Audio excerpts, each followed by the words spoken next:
one of the things the king could do, because his hands are tied to a certain extent, but he could seek to open this institution up, make it more transparent, eliminate much of the royal secrecy, in a bid, if you like, to set a good example to the rest of the political establishment around accountability, integrity, and transparency. The emphasis has overall been on continuity and stability. I think the king has also been very cautious in terms of doing things differently. He's very much cut from the same cloth as his mother, or at least we believe that is the case at the moment.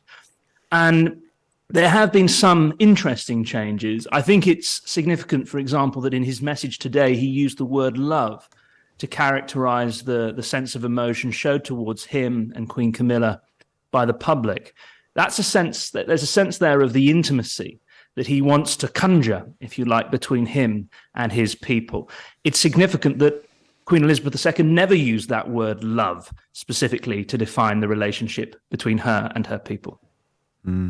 Is there a risk, Ed, that continuity will result in boredom with the monarchy, or with a certain feeling of indifference?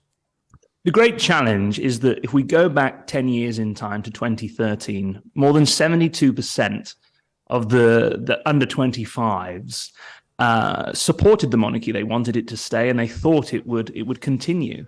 Fast forward to 2023, and that number is more than halved, down to about 35-36% in the latest polls. Young people are not very interested in this institution, not like they once were.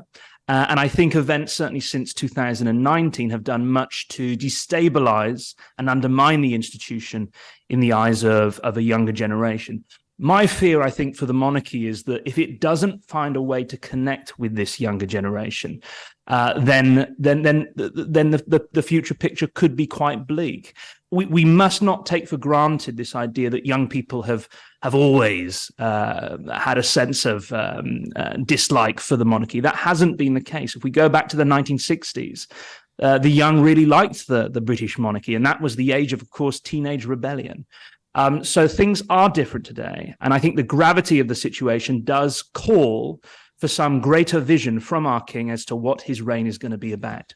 One of the, if you like, one of the challenges of Elizabeth II's reign, and there were many successes that she had as a queen, but one of the things she did not address was the fact that a lot of secrecy built up around the British royal family and monarchy more generally, not only in terms of the way it interacts with government, but also in relation to its archive and the fact that very strict rules are applied to documents relating to the royal family, despite the monarchy being a public institution.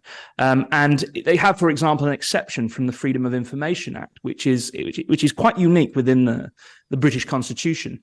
One of the things the king could do, because his hands are tied to a certain extent, but he could seek to open this institution up, make it more transparent, eliminate much of the royal secrecy, in a bid, if you like, to set a good example to the rest of the political establishment around accountability, integrity, and transparency. Opening the institution up, showing the world how it works, making sure that there is no secretive dealings or any lobbying behind closed doors, as we know there has been historically. I think that's got to be a good thing. I think it sets a good example to the rest of the political establishment.